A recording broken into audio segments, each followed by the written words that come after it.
الله وبركاته. إن الحمد لله نحمده ونستعينه ونستغفره ونعوذ بالله من شرور أنفسنا ومن سيئات أعمالنا.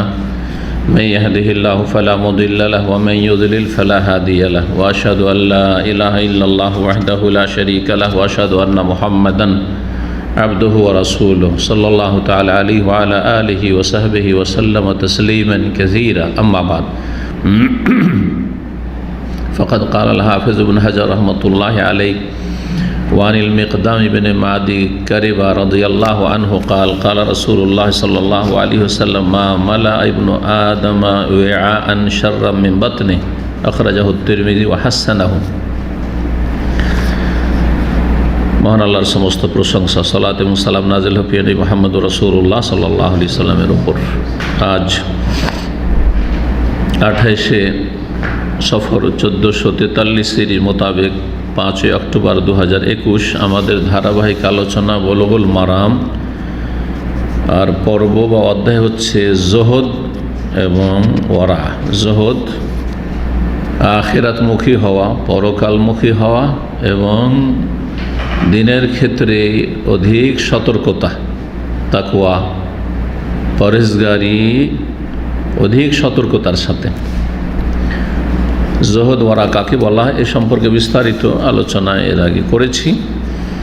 আজকে হাদিস নম্বর হচ্ছে 1287। ছোট্ট হাদিস কিন্তু অত্যন্ত গুরুত্বপূর্ণ।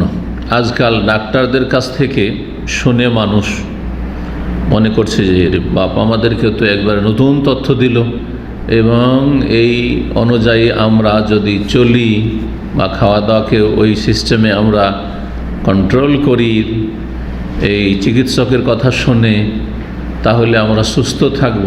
ঠিক আছে, সুস্থ থাকা যাবে, কিন্তু মনে করে যে এটা একজন চিকিৎসকের অথবা কিছু চিকিৎসকের, ডাক্তারদের আমাদের ওপর বড় এহসান, অবদান। কিন্তু 1400 বছর আগে প্রিয় নবী মুহাম্মদ রাসূলুল্লাহ সাল্লাল্লাহু আলাইহি সাল্লাম যে রাহমাতুল্লিল আলামিন, বিশ্বজাহানের রহমত, তিনি এই সমস্ত দিক নির্দেশনা দিয়ে গেছেন পানাহারের ক্ষেত্রে। সেখান থেকে নিলেই তো হয়, সেখান থেকে নিলেই তো হয়। আল্লামা আলবানী রহমতুল্লাহ আলাইহির সামনে কেউ বলেছিল যে তাবলীগ জামাতের চরিত্রটা ভালো, ওদের কাছ থেকে চরিত্র শিখার আছে, চরিত্র শিখার আছে। তখন তিনি বললেন যে ঠিক আছে, তাদের চরিত্র ভালো, তো তাদের চরিত্র বেশি ভালো না রাসূলুল্লাহ সাল্লাল্লাহু আলাইহি ওয়াসাল্লামের চরিত্র বেশি ভালো? যদি আপনাকে জিজ্ঞেস করা হয় একজন মুসলিম হিসাবে, সামান্য যদি ঈমান থাকে আল্লাহ এবং তার রাসূল সাল্লাল্লাহু আলাইহি ওয়াসাল্লামের উপর, আর যদি জিজ্ঞাসা করা হয় যে তাবলীগ জামাতের চরিত্র ভালো বেশি না রাসূলুল্লাহ চরিত্র বেশি ভালো? তাবলীগ জামাত বাদ, যদি বলে আহলে হাদিসদের চরিত্র ভালো না রাসূলুল্লাহ চরিত্র ভালো? সাহাবায়ে কেরামদের চরিত্র বেশি ভালো না রাসূলুল্লাহ চরিত্র ভালো? চিন্তা করেন তাহলে। তো জিজ্ঞেস করলেন তিনি, আচ্ছা তুমি বলো তো যে রাসূলুল্লাহ সাল্লাল্লাহু আলাইহি ওয়াসাল্লামের চরিত্র বেশি ভালো না তাবলীগ জামাতের চরিত্র বেশি ভালো? বলছে অবশ্যই রাসূলুল্লাহ চরিত্র বেশি ভালো। তখন বললেন আলবানী রহমতুল্লাহ আলাইহি, খুব সুন্দর কথা, যে আল্লাহ বলছেন লাকাদ কানা লাকুম ফি রাসূলিল্লাহি উসওয়াতুন হাসানাহ, নিঃসন্দেহে তোমাদের জন্য রাসূলুল্লাহ সাল্লাল্লাহু আলাইহি ওয়াসাল্লামের ভিতরে রয়েছে উত্তম আদর্শ। তো তোমাদের উত্তম আদর্শ সার্বিক দিক থেকে কে? রাসূলুল্লাহ সাল্লাল্লাহু আলাইহি ওয়াসাল্লাম। তার একটা গুরুত্বপূর্ণ দিক হচ্ছে আখলাক, চরিত্র, ব্যবহার। তো রাসূলুল্লাহ সাল্লাল্লাহু আলাইহি ওয়াসাল্লাম যখন বেশি চরিত্রবান তাবলীগ জামাতের তুলনায়, তো তাবলীগ জামাত থেকে শিখার আছে না বলে তুমি রাসূলুল্লাহর কাছ থেকে শিখো। সরাসরি রাসূলুল্লাহর কাছ থেকে শিখার তৌফিক হয় না, কোরআন এবং হাদিস থেকে শিখার তৌফিক হয় না, তোমাকে তাবলীগ জামাতের কাছে শিখতে হবে। বুঝতে পারছেন না? ঠিক ওই রকমই এখানে এই কথাটি আমি ফিট করছি যে আমি অমুক ডাক্তারের কাছ থেকে এই খাবার দাবারের সিস্টেমটা শিখেছি আর শরীরকে সুস্থ রেখেছি, আর এই ওজন কমিয়েছি, তো অমুক করেছি, তো তমুক করেছি, এখন সুস্থ আছি। আর এই ডাক্তার বেশি সুন্দর করে এসব কথা শিখিয়েছেন আর রাসূলুল্লাহ সাল্লাল্লাহু আলাইহি ওয়াসাল্লাম বেশি শিখিয়েছেন, রাসূলুল্লাহ সাল্লাল্লাহু আলাইহি ওয়াসাল্লাম। তো এই ডাক্তারের আগে রাসূলুল্লাহ সাল্লাল্লাহু আলাইহি ওয়াসাল্লাম সমস্ত ডাক্তার সবচেয়ে বড় ডাক্তার, মানব জাতির, তার কাছ থেকে সরাসরি নেও, আর তা হচ্ছে রাসূলুল্লাহ সাল্লাল্লাহু আলাইহি সাল্লামের হাদিস এবং তার বাস্তব জীবন। তার একটি হাদিস আমাদের সামনে রয়েছে, 1287 নম্বর হাদিস। মিকদাম বিন মাদি কারিব রাদিয়াল্লাহু তাআলা আনহু বর্ণনা করছেন, সাহাবী, কালা রাসূলুল্লাহ সাল্লাল্লাহু আলাইহি ওয়াসাল্লাম বলেছেন, মা মালা ইবনু আদম ওয়াআন শাররাম মিন বাতনিহি, আদম সন্তান এমন কোন পাত্র, থলে, ওয়া মানে থলে, পাত্র, থলে বুঝেন তো? জি, আমরা আঞ্চলিক ভাষায় থইলা বলি, বাঁকা করে থইলা। জি, ব্যাগ, কাপড়ের ব্যাগ এক যুগে হইতো হাট বাজার করার জন্য, আমরা কাপড়ের ব্যাগ হাট করেছি। আদম সন্তান এমন কোনো পাত্র বা থলে ভর্তি করে না যেটা তার পেটের চাইতে বেশি খারাপ পাত্র, খারাপ থলে হইতে পারে। মানে সবচাইতে খারাপ পাত্র, সবচাইতে খারাপ থলে হচ্ছে আদম সন্তানের পেট।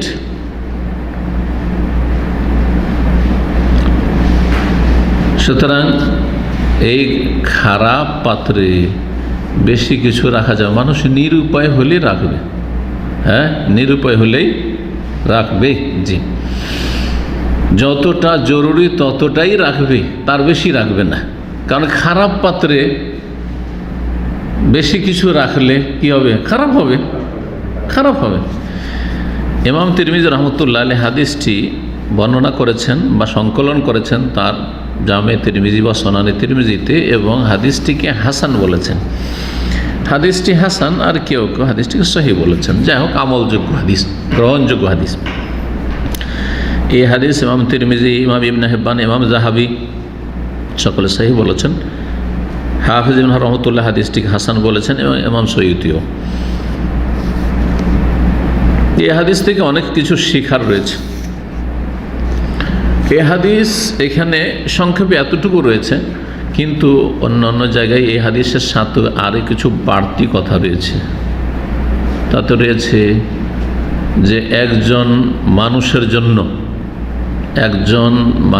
জন্য আদম সন্তানের জন্য যথেষ্ট হচ্ছে কয়েক লোকমা খাবার, লোকাইমাত, কয়েক লোকমা খাবার। লোকমা বলেন না, একবার যেটা ওঠে লোকমা।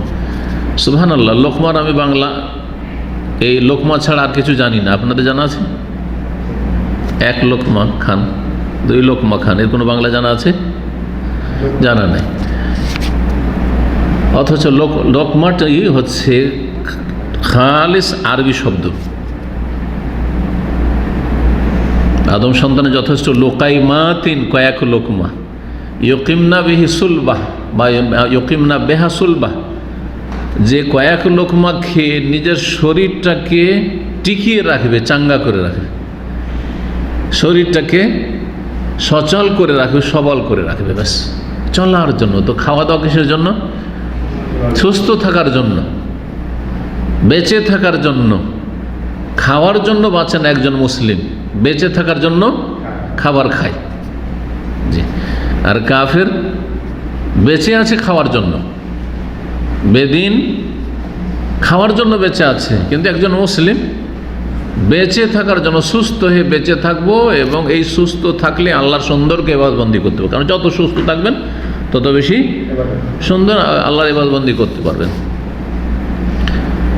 বেশি করে খেলে কি বেশি সুন্দরকে ইবাদতবন্দি করা যাবে? পরীক্ষা হয় করেছেন, আর যদি না করেন তো পরীক্ষা করে দেখবেন। আমি দেখেছি পরীক্ষা করে। ভরা পেটে আপনি সালাত আদায় করিয়েন, নামাজ পড়িয়েন, আর খালি পেটে পড়িয়েন। একদিন ভরা পেটে, একদিন খালি পেটে, কোনটাতে বেশি খুশু হয় তাতেই পরীক্ষা করে নিতে পারবেন। 2 রাকাত করে সালাত, আর ভরা পেটে যখন পড়বেন তখনও মন লাগিয়ে পড়ার চেষ্টা করবেন সালাত, আর যখন খালি পেটে থাকবে তখনও মন লাগিয়ে সালাত পড়ার চেষ্টা করবেন। দেখবেন যে 2 সালাতের কোয়ালিটিতে কত পার্থক্য হয়। আর একটা আমার নিজের পরীক্ষার কথা বলছি আপনাদেরকে, কোরআন তেলাওয়াত, গুরুত্বপূর্ণ ইবাদত। কোরআন তেলাওয়াত ভরা পেটে করিয়েন, আর কোরআন তেলাওয়াত খালি পেটে করিয়েন। খালি পেট মানে কমপক্ষে নর্মাল হয়ে আছে পেট, খাবার কোনো চাপটাপ নেই। প্রচণ্ড খিদা নেই, প্রচণ্ড খিদা থাকলে আবার একটা অস্থিরতা আছে মানুষের, ওইরকম প্রচণ্ড খিদাও নেই। আর পেটে খাবার হজম হয়ে আছে মোটামুটি, বা অল্পই আছে, কোনো মানে বোঝা নেই পেটের উপর, শরীরের উপর। দুই সময় দুইবার তেলাওয়াত করে দেখিয়েন, আর বিশেষ করে যদি অর্থ বুঝেন তাহলে পার্থক্যটা আরও স্পষ্ট বুঝতে পারবেন। অর্থ বুঝলে হবে কি, যে কোরআন যে পড়ছেন ওর সাথে আপনার কিন্তু অন্তর একটা সম্পর্ক আছে। আর শুধু শব্দের তেলাওয়াত করলে ওইভাবে মানে অন্তর সম্পর্কটা ওইভাবে তৈরি হয় না। একটা আবেগী মহব্বত থাকতে পারে, দেনদারি তাকওয়া থাকলে, কিন্তু ওই যে আপনি বুঝছেন আল্লাহ রাব্বুল আমাকে কি বলছেন, মানব জাতিকে কি বলছেন, অর্থ বুঝলে যেটা হয় সেটা অর্থ না বুঝলে সাধারণত হবে না। তারপরেও যার যত বেশি ঈমান মজবুত, যার যত বেশি আমল ভালো, তত বেশি কোরআনের সাথে, কোরআন তেলাওয়াতের সাথে তার মধ্যে একাগ্রতা আসবে, খুশু আসবে। পরীক্ষা করে দেখেছি, ভরা পেটে কোরআন তেলাওয়াত করতে হলে মন লাগে না, তারপরে খুশু তো আসবেই না, আর আপনার অন্তর নরম হওয়া যেটা, সেটা তো প্রশ্নই উঠে না যে অন্তর নরম হবে, চোখে পানি আসা তো প্রশ্নই উঠে না। কিন্তু খালি পেটে, এমনি খালি পেটে না, তার রোজা রাখেন একদিন, সোমবার বৃহস্পতি রোজা রাখবেন, আর রোজা অবস্থায় তেলাওয়াত করে দেখবেন। জোহর পর আসর পর যখন পেট খালি হয়ে গেছে দেখবেন, রোজা অবস্থায় সাহারি খেলেন একবারে ভরদম পেট ভরে, আর তারপরে তেলাওয়াত করলেও কিন্তু মন লাগবে না, কারণ আপনি সাহারিটা সুন্নতে সাহারি খাননি, আপনি একবারে এমন খেয়েছেন আর চলাফেরা করতে পারছেন না। এই জন্য বললাম যে জোহর পর তেলাওয়াত করেন, আসর পর তেলাওয়াত করেন, মাগরিব একটু আগে তেলাওয়াত করেন, যখন পেট খালি থাকবে। সুবহানাল্লাহ, ওর খুশিই আলাদা হবে। তাহলে বোঝা গেল যে পেট ভর্তি করা এবাদতে একটা বাধা, এবাদতে বাধা, তাকওয়াতে বাধা। আর যে যত বেশি খাই দায়, শরীরের চাহিদা পূরণ করে, তার যৌন চাহিদা বেশি বেড়ে যায়, তার যৌন চাহিদা তত বেশি বেড়ে যায়, এটা বাস্তব সত্য। আর এই হিকমার কারণে, এই তত্ত্ব রহস্যের কারণে রাসূলুল্লাহ সাল্লাল্লাহু আলাইহি সাল্লাম যুবকদেরকে বা অবিবাহিত যুবকদেরকে, অথবা যারা প্রবাসী আছেন আর স্ত্রী বা নারী চাহিদা হচ্ছে কিন্তু নেই কাছে, বা বিবাহ করতে পারেনি, নবী কি বলেছেন?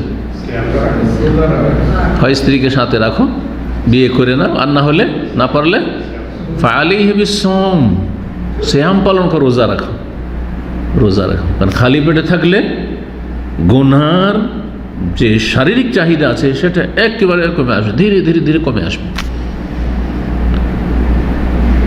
আর যত বেশি খাবেন তত বেশি ওই চাহিদা বাড়বে, শারীরিক চাহিদা বাড়বে।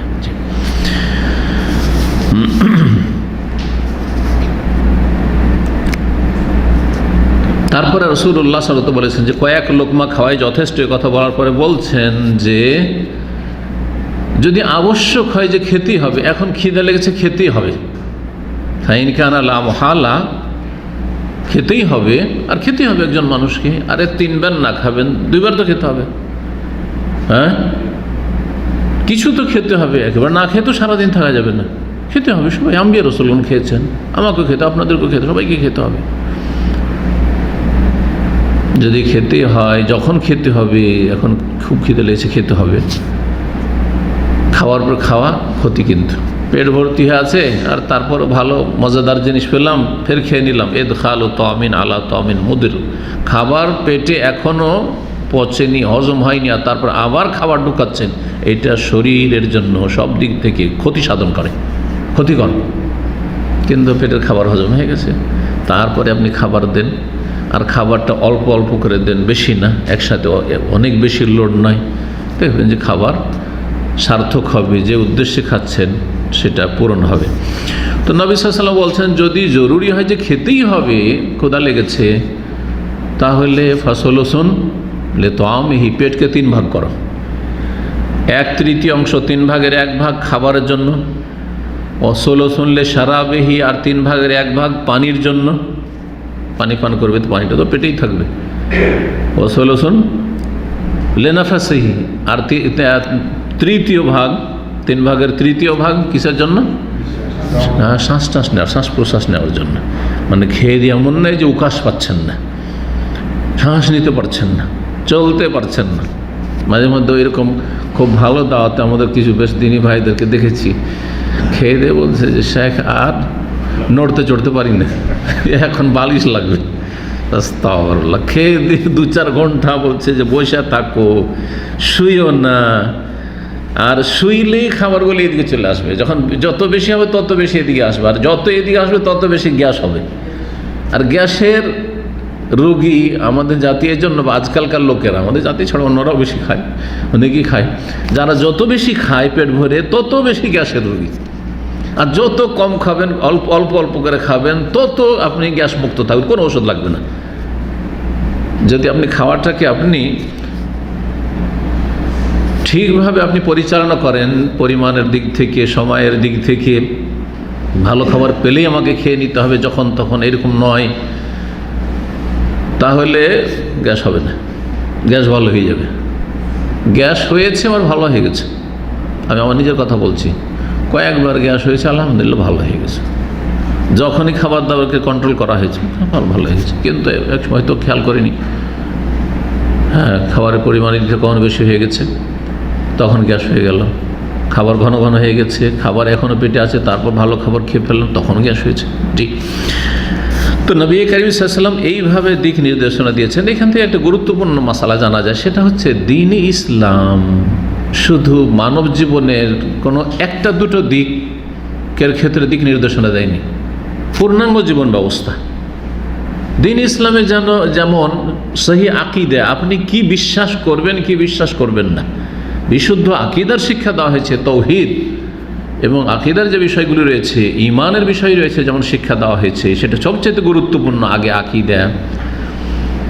তেমনি বিশুদ্ধ পন্থায় ইবাদতবন্দি করতে হবে, ভুল ইবাদত যাতে না হয়, এই শিক্ষাও কোরআন সুন্নাহ ওহীতে দেওয়া হয়েছে। তেমনি দৈনন্দিন জীবনের প্রতিটি ক্ষেত্রে মানুষের সাথে আচার আচরণ, নিজের ঘর থেকে শুরু করে স্ত্রী পরিবার ছেলে মেয়ে থেকে শুরু করে অমুসলিম পর্যন্ত, অমুসলিমের সাথেও চলাফেরার ধরনটা কেমন, সে সমস্ত শিক্ষা আছে।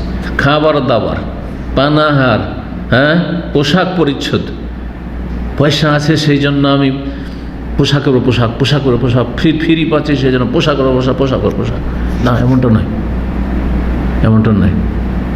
আমি যখন কুয়েতে গিয়েছিলাম, এই কয়েকবার গেছি কুয়েতে প্রোগ্রাম করার জন্য, গত 2 বছর আগের যে প্রোগ্রামটা ছিল, করোনার আগের বছর, তখন ভাইয়েরা ছাড়বেন না, ওখানে আমাদের সম্মেলনে যারা কর্তৃপক্ষ জুব্বা তৈরি, কুয়েতি জুব্বা এমনিও পছন্দনীয়, আমার খুব পছন্দ, এবং আমি কুয়েতি জুব্বা পরি, দেখবেন বিশেষ করে জুমার দিন আমি কুয়েতি জুব্বা পরি, কারণ ঢিলা ডালা সুন্দর, আরাম লাগে এবং ভালো, সেলাই ভালো তাদের, মানে এক কথা একদম ভিআইপি কুয়েতি জুব্বা। তো আর ওদের সেলাই, এখানে আবার কুয়েতি জুব্বা সেলাই করলে এত সুন্দর সেলাই করতে পারে না এখানকার টেলারগুলো। তো ওরা আমাকে 8টা বানিয়ে দেবে, ওরা আমি নেবই না, আমার এমনি আছে হয়তো 10 টাকা ছিঁচবে, আর আমি 8টা মনে করবোটা কি, একসময় যেখানে 1টা 2টা তো আমার চলেছে, এতগুলো নেবো কি, শেষে জোর জবরদস্তি করে 4টা দিতে পেরেছে আমাকে, আলহামদুলিল্লাহ 4টা নিয়ে এসছি। জি। তো অনেকে মনে করেন যে ফ্রি পাচ্ছে অসুবিধা কি, এইটাও তরিকে ভালো নয়। ফ্রি পেলেই হ্যাঁ দাওয়াত পেয়েছি অথবা ফ্রি পাচ্ছি, না, ফ্রি পেলে সব কিছু একটা লিমিট আছে, সব কিছুর হিসাব আছে। জি। তো এখন ভাষ্যকার যে কথাগুলি হাদিসের ভাষ্যে বলেছেন, সেই কথাগুলি কিছু তুলে ধরি। ইমাম ইবনে রাজব রাহমাতুল্লাহ আলাইহি বড় একজন মুহাদ্দিস ছিলেন। তিনি বলেছেন যে একজন ইবনে আবি মাসউদ ডাক্তার, একজন চিকিৎসক ছিলেন, যখন এই হাদিসটি পড়েছিলেন নবী সাল্লাল্লাহু আলাইহি ওয়াসাল্লাম, এই হাদিসটি যে আদম সন্তানের সবচাইতে খারাপ থলে হচ্ছে পেট, সবচাইতে খারাপ থলে হচ্ছে পাত্র হচ্ছে পেট, বলেছিলেন তিনি লাউ ইস্তামালান নাসু হাযিহিল কালিমাত, যদি নবী সাল্লাল্লাহু আলাইহি ওয়াসাল্লামের এই বাক্যগুলি মানুষ বাস্তবায়ন করত, নবী সাল্লাল্লাহু আলাইহি ওয়াসাল্লামের এই দিক নির্দেশনাগুলি যদি কী করতো, বাস্তবায়ন করতো, লা সালেম মিনাল আমরাজ ওয়াল আসকাম, তাহলে যত রকমের রোগ ব্যাধি আছে সবগুলি থেকে নিরাপদ থাকতো, রোগ থেকে মুক্ত থাকতো, রোগই হইতো না। আর রোগ না হলে ওষুধ খাওয়া লাগবে না, আর ডাক্তারের কাছে যাওয়া লাগবে না, খরচ করা লাগবে না, সব কিছু থেকে বেঁচে, খরচ থেকে বাঁচলেন, ওষুধ খেলে তার সাইড এফেক্ট আছে, পার্শ্ব প্রতিক্রিয়া, তার থেকে বাঁচলেন, হ্যাঁ, আর মানসিক শারীরিক কষ্ট থেকেও বাঁচলেন। রোগ নেই, মানসিক দিক থেকে সুখে আছেন, শারীরিক দিক থেকে সুখে শান্তিতে আছেন। তারপরে তিনি বলছেন যখন রোগী হইতেন ওয়ালা তাআত্তালা দাকাকিনু সায়াদিলা, সুতরাং ফার্মেসিগুলি সবগুলি বন্ধ হয়ে যেত। সবাই সুস্থ আছে, কি ঔষধই কিনে না, তো ফার্মেসি কিসে চলবে? ফার্মেসি কিসে চলবে? এই কথাটি কেন বলেছেন? তো বলছেন এর কারণ হচ্ছে যে যে কোনো রোগের জড় মূল হচ্ছে মানুষের কি করা? বেশি খাওয়া দাওয়া, বেশি খাওয়া দাওয়া।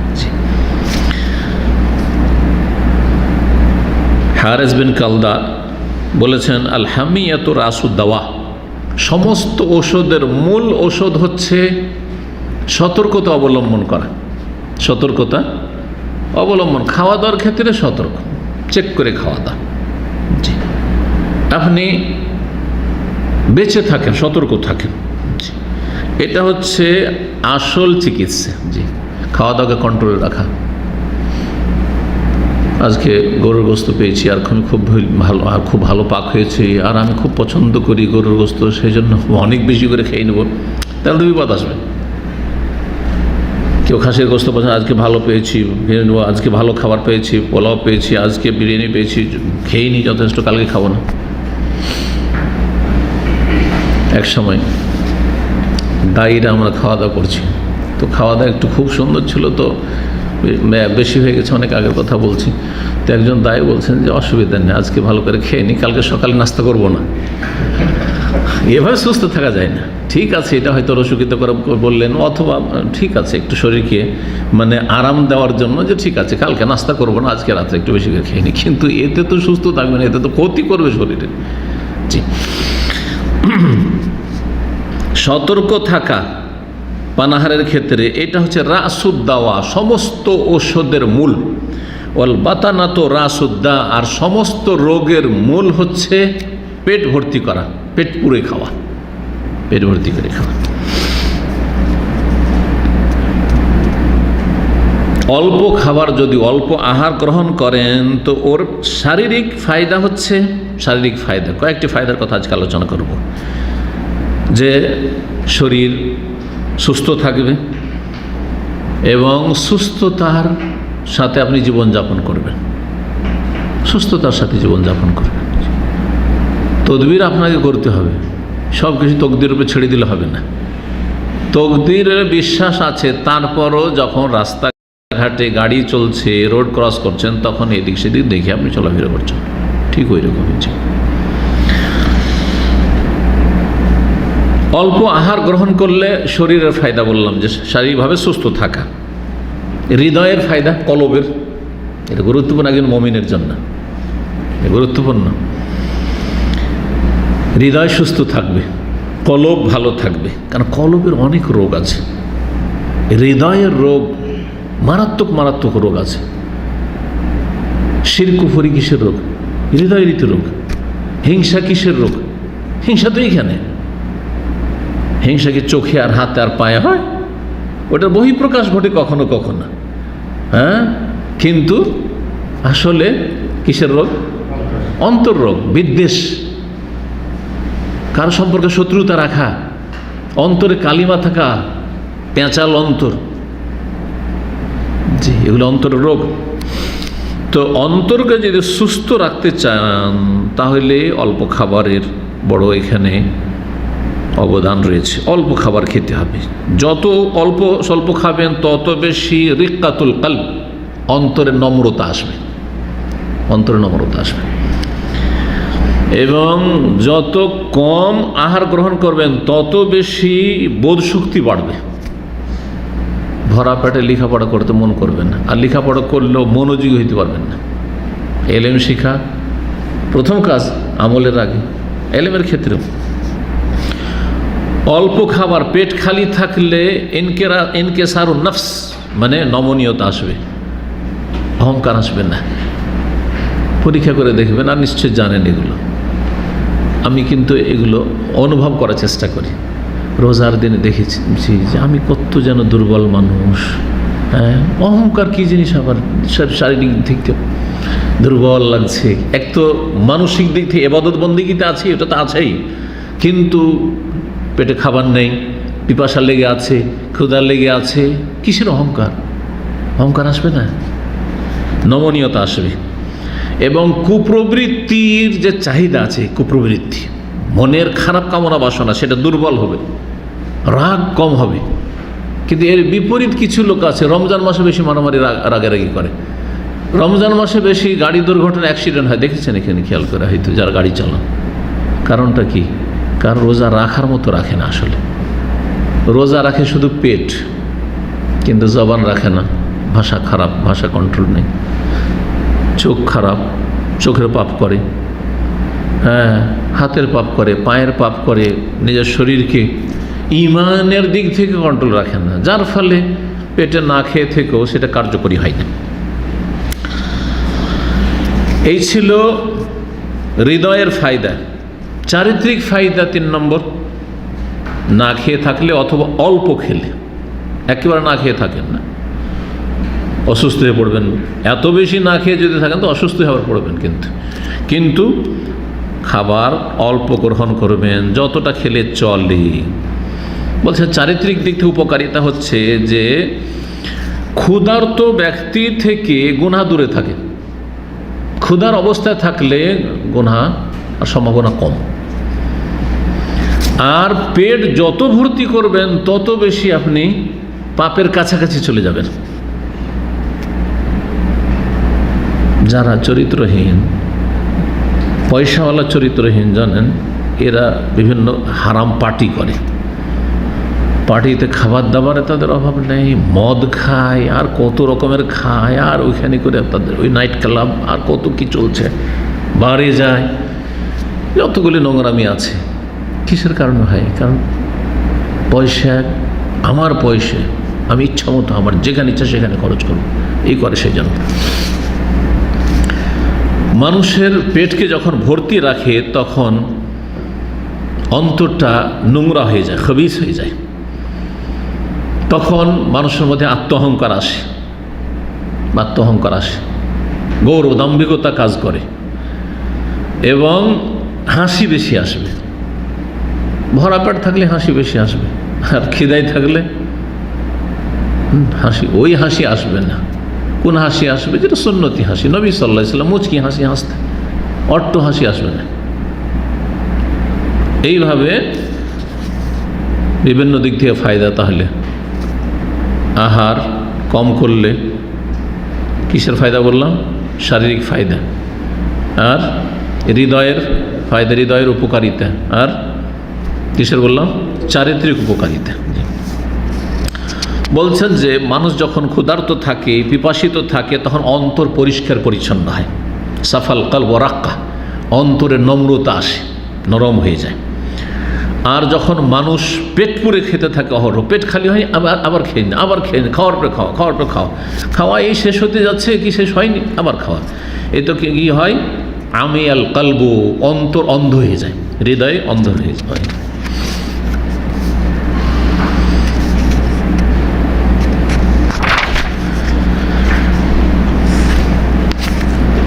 1288 নম্বর হাদিস, আনাস রাদিয়াল্লাহু তাআলা আনহু থেকে বর্ণিত, ক্বালা রাসূলুল্লাহ সাল্লাল্লাহু আলাইহি ওয়াসাল্লাম কুল্লু বনি আদম খাত্তা ওয়া খায়রুল খাত্তাইনা তাওয়াবুন। বলছেন রাসূলুল্লাহ সাল্লাল্লাহু আলাইহি ওয়াসাল্লাম, প্রত্যেক আদম সন্তান ভুলকারী, ভুল করে থাকে। খাত্তা মুবালাগার শেখা যদি বলেন বেশি বেশি ভুলকারী, মানুষ বেশি বেশি ভুল করবেই, কিন্তু এমনিও কখনো কখনো মুবালাগা না হয়ে আদম সন্তান ভুল করে থাকে। আদম সন্তান মানে ভুল হবে, ভুল হবে না এমন কোনো মানুষ পৃথিবীতে নেই।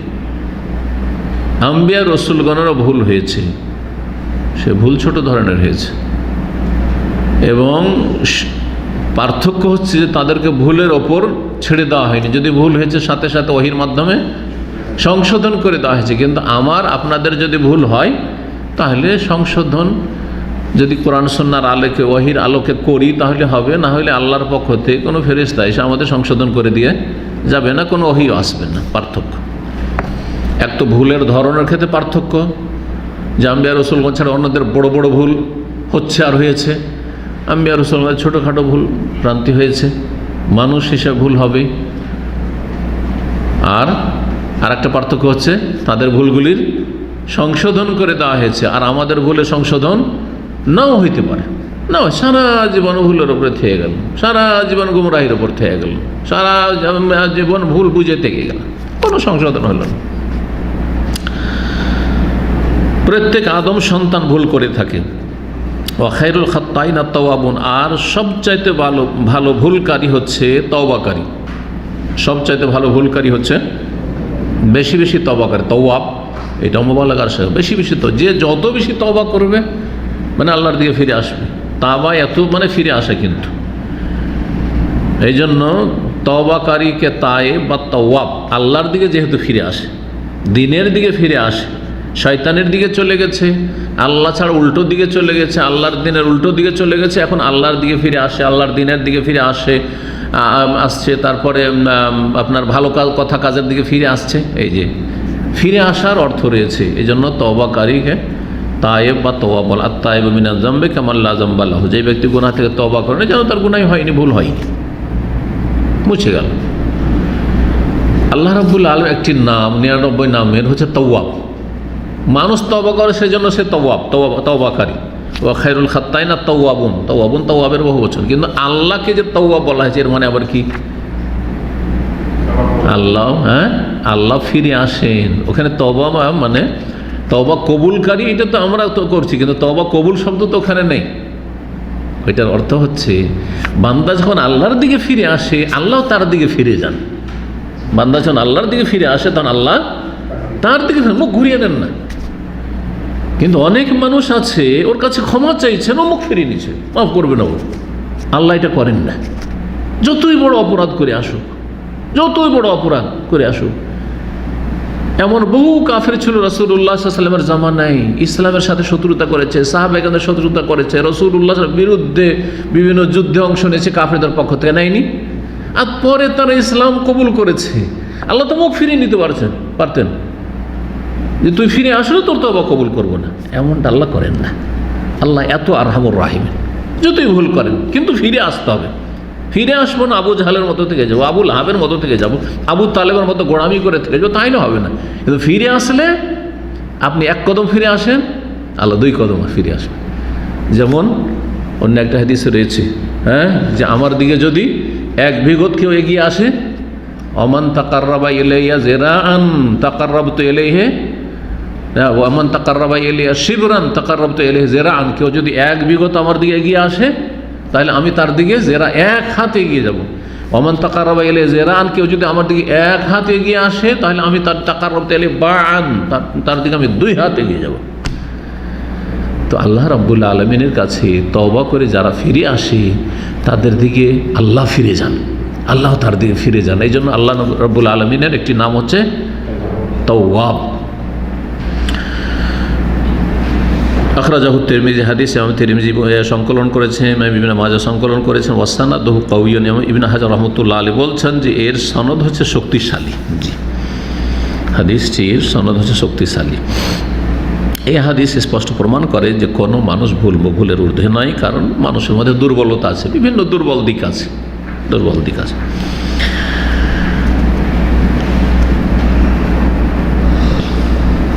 মানুষ ভুল করে থাকে যেসব অপরাধের মাধ্যমে, সেগুলিকে কি বলা হয়? যুনুব, গুনাহ, পাপ বলা হয়। আর পাপ হচ্ছে 2 রকম, পাপ হচ্ছে 2 রকম, সাগায়ের এবং কাবায়ের, বড় গুনাহ এবং ছোট গুনাহ। সাগায়ের সাগীরার বহু বচন, আর কাবায়ের কবিরার বহু বচন। সাগীরা এবং কাবিরা বড় গুনাহ এবং ছোট গুনাহ। মানুষ যখন ছোট গুনাহ করে তো ছোট গুনাহগুলি মোচন হয়ে যাবে নেক আমলের মাধ্যমে। প্রতিদিনের যে আপনার ঈমান ঠিক আছে এবং বেশ কিছু নেক আমল করছেন, উজু থেকে শুরু করে সালাত, জিকির, আজকার, দোয়া, অন্য অন্য আরও ইবাদত বন্দেগী, এগুলোর মাধ্যমে কি হয়ে যাচ্ছে?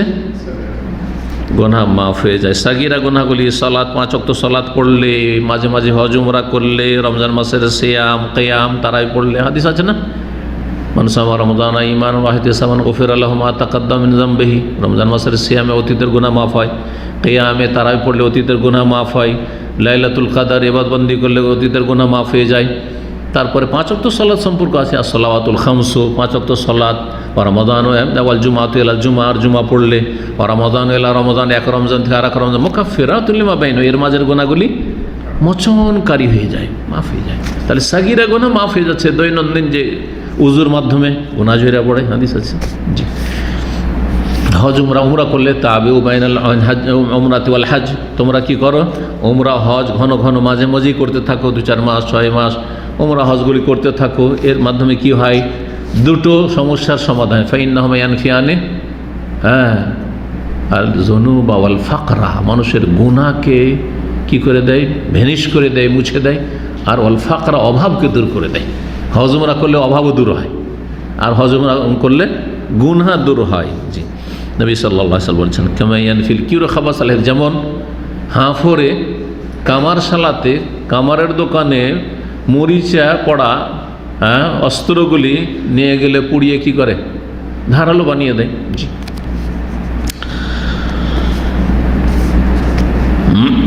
আল্লাহ রাব্বুল কোরআনে কেন বলেছে ইন্নাল হাসানাত ইউযহিবুনাস সাইয়্যাত, নিশ্চয় নেকিগুলি গুনাহগুলিকে নিয়ে যায়। কাবিরা গুনাহ এমনি শুধু নেক আমল করে মাফ হবে না, বড় বড় কাবিরা গুনাহ যে করেছে তাহলে ওর জন্য কি করতে হবে? সাথে সাথে তওবা করতে হবে।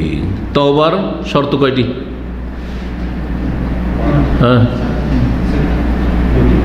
আল্লাহর হক হলে 3টি, আর মানুষের হক হলে আরও অতিরিক্ত 1টি। এই 3টির সাথে 3টি কি কি শর্ত কে বলতে পারে? প্রথম কথা স্টপ, বন্ধ,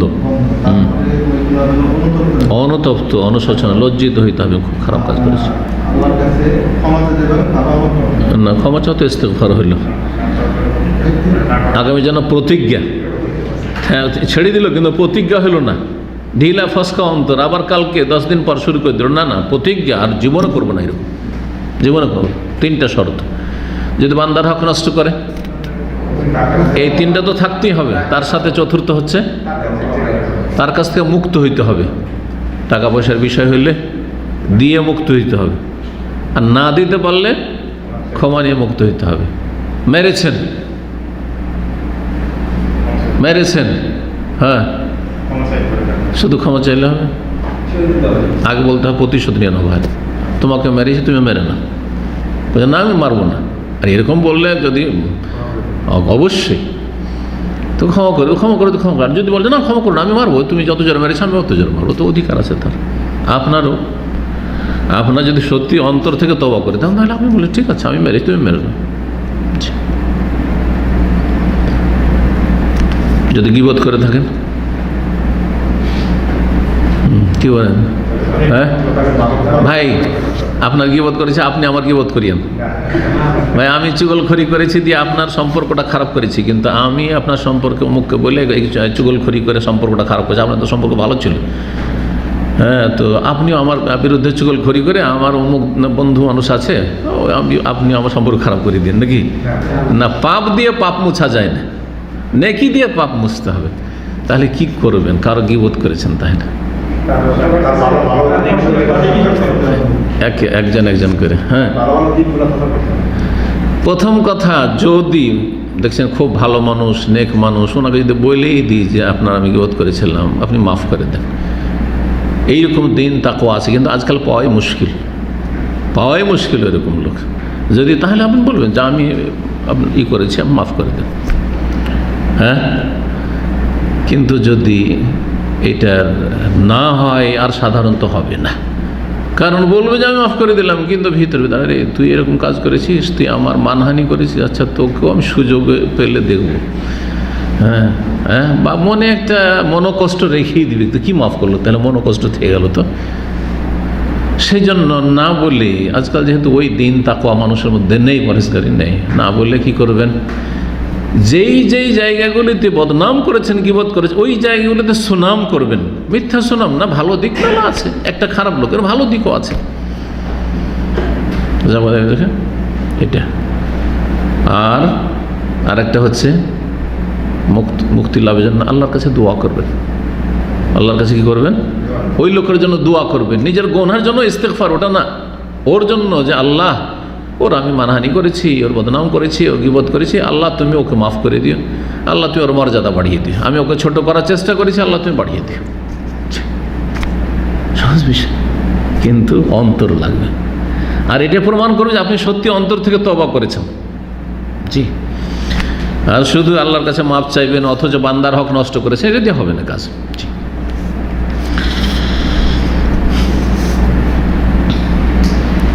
কাবিরা গুনাহের সংখ্যা কত? 70-এর অধিক। এই মর্মে ওলামাদের ইখতিলাফ রয়েছে। কেউ তো বলেছে 7টি, ওই হাদিসের ওপর আমল করে, এই তানিবুস সাবাল মুবিকাত, 7টি ধ্বংসাত্মক গুনাহ থেকে বেঁচে থাকা, প্রসিদ্ধ হাদিস। কেউ কেউ বলেছেন 17টি, কেউ বলেছেন 70টি, কেউ বলেছেন 600টি, এতগুলো মত আছে। ইমাম যাহাবী রাহমাতুল্লাহ একটি কিতাব রয়েছে আল কাবায়ের, কিতাবুল কাবায়ের, ওতে বলেছেন যে 7 নয়, বরং এটা 70-এর কাছাকাছি, 70-এর কাছাকাছি। এই সংখ্যাতে সংখ্যা নির্ধারণ করা বা সংখ্যাতে লিমিটেড করা রাসূলুল্লাহর পক্ষ থেকে নয়, কিন্তু এগুলো সব ওই হাদিসগুলি বা ওই সব গুনাহগুলি কোরআন এবং হাদিস স্টাডি করে ওলামাদের এগুলি মত। এই ক্ষেত্রে সংজ্ঞাকে সামনে রাখা, যে কাবিরা গুনাহ কাকে বলে, এটা সবচেয়ে ভালো। ইমাম ইবনে তাইমিয়া রাহিমাহুল্লাহ এর সংজ্ঞা করে সবচেয়ে সুন্দর সংজ্ঞা করেছেন। কাবিরা গুনাহর সংজ্ঞা অনেক রকম করেছেন, কিন্তু তিনি যেটা বলেছেন সেটা হচ্ছে ওয়াজমাহু মা কালাহু শাইখুল ইবনে তাইমিয়া রাহিমাহুল্লাহ। ইমাম ইবনে তাইমিয়া রাহিমাহুল্লাহ সবচাইতে ব্যাপক অর্থপূর্ণ সংজ্ঞা পেশ করেছেন। সেটা হচ্ছে আল কাবিরা তো মাফি হাদ্দুন ফিদ দুনিয়া। কাবিরা গুনাহ এমন গুনাহকে বলা হয় যাতে দুনিয়ায় কোনো দণ্ডবিধান আছে। এই অপরাধ করলে, গুনাহ করলে দুনিয়া কি আছে? যেমন চোরের হাত কাটা, খুন করলে কেসাস, জেনার বিবাহিত হইলেও শাস্তি, অবিবাহিত হইলেও শাস্তি, 2 রকম শাস্তি রয়েছে। মদের শাস্তি আছে, দণ্ডবিধান যেগুলোতে আছে। আর ওয়াইদুন ফিল আখির, এরকম মিথ্যা অপবাদ দিলে, জেনা ব্যভিচার বা সমকামিতার মিথ্যা অপবাদ দিলে, এমনি অন্য কোনো মিথ্যা অপবাদ নাই, তাহলে তার জন্য 80 কোড়া, 80টি বেত্রাঘাত, এগুলো হচ্ছে কাবিরা। তাহলে করলো মাফি হাদ্দুন ফি, দুনিয়ায় কোনো দণ্ডবিধান আছে, নির্ধারিত আছে। আর ওয়াইদুন ফিল আখির, অথবা পরকালে কঠোর বা কঠিন শাস্তির কথা বলা হয়েছে। কোরআনে হাদিসে বলা হয়েছে এইরকম অপরাধ করলে কি হবে? কঠিন শাস্তি হবে। আও গজব, অথবা আল্লাহর গজবের কথা বলা হয়েছে। আও লান সাহেবেহা, অথবা যে এই পাপ করবে তার উপর লানাত রয়েছে, অভিশাপ রয়েছে। যেমন ঘুষখোর, যে ঘুষ খায়, ঘুষ দেয়, লান আল্লাহুর রাশি ওয়াল মুরতাশি, লান আল্লাহ আকালের বা মুকেলাহ, সুদখোর এবং যে সুদ খাওয়াবে, সুদের সাক্ষী থাকবে, সুদের লেখাপড়া করবে, সবার উপর লানত রয়েছে। তাহলে বোঝা গেল যে সুদের গুনাহ, ঘুষের গুনাহ এগুলো কাবিরা।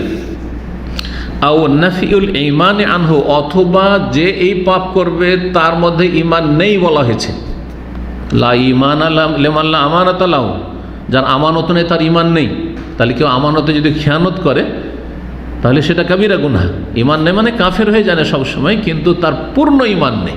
কিন্তু ঈমানকে যেহেতু না করা হয়েছে, সুতরাং কেউ যদি খেয়ানত করে তাহলে সেটা কাবিরা গুনাহ। সুতরাং কারো কাছে টাকা পয়সা জমা রাখলেন, ভাই এই টাকাটা আমার জমা রাখেন, আমানত থাকলো আপনার কাছে, আমি পরে আমার বাসায় রাখতে পারছি না, পরে দিয়েছিলেন 10,000, বলছেন না তো 5,000 দিয়েছো, তো 8,000 দিয়েছো। যে কোনো রকমের খেয়ানত হইতে পারে, এই ধরনের যে কোনো রকমের খেয়ানত হইতে পারে। খেয়ানত ব্যবসা বাণিজ্যের ক্ষেত্রে খেয়ানত। গাড়ি ওয়ার্কশপে ঠিক করতে দিয়েছেন, কিছুই করেননি, না কাজ আছে রেখে যান, আর তারপরে সামান্য একটু কিছু করে 1-2 মিনিটে বলছে যে আপনার এই লাগিয়েছি, সেই লাগিয়েছি, এটা লাগিয়েছি, ওইটা লাগিয়েছি, দিয়ে পয়সা আপনার কাছে আদায় করে নিল। খেয়ানত হচ্ছে কোম্পানির পক্ষ থেকে আপনাকে হোটেলে খাবার নেওয়ার জন্য পাঠিয়েছে, এগুলো করে অনেকে। কথা বুঝতে পারছেন? খাবার নিতে গেছেন, তখন কাউন্টার জিজ্ঞেস কত টাকা লিখব বিল, জানেন না?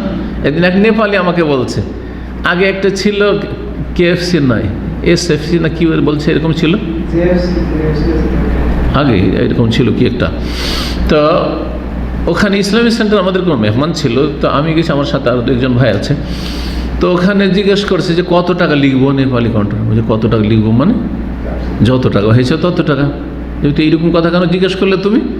এইখানে গিজাজের এই যে নিশ্চয় আছে, ওইখানে এরকম ছিল একটা দোকান। তো বলছে যে সবকই আইসা করতা হয়। নেপালি বলছে সবাই তো এরকম করে। হ্যাঁ, জিজ্ঞাসা করি যত টাকা লিখতে বলো অত টাকা আমরা লিখে দিই।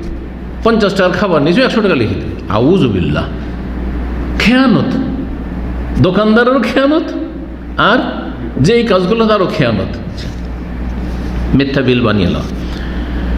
তো এই ছিল কাবিরা গুনার সংজ্ঞা। কাবিরা গুনার সংজ্ঞাতে তাহলে দুনিয়ার কোনো দণ্ডবিধান আছে, বা পরকালের কোনো শাস্তির কথা বলা হয়েছে, বা আল্লাহর গজবের কথা বলা হয়েছে, আল্লাহর লানত বা রাসূলুল্লাহ লানতের কথা বলা হয়েছে, অথবা ঈমানকে নাকচ করা হয়েছে, এরকম পাপ করলে ঈমান থাকে না, তাহলে এগুলি হচ্ছে কাবিরা গুনাহ। আর এমন কিছু যদি না থাকে, কোনো এরকম কিছু নেই, কিন্তু সেগুলি গুনাহ না জায়েজ, তাহলে সেগুলি হচ্ছে সাগীরা।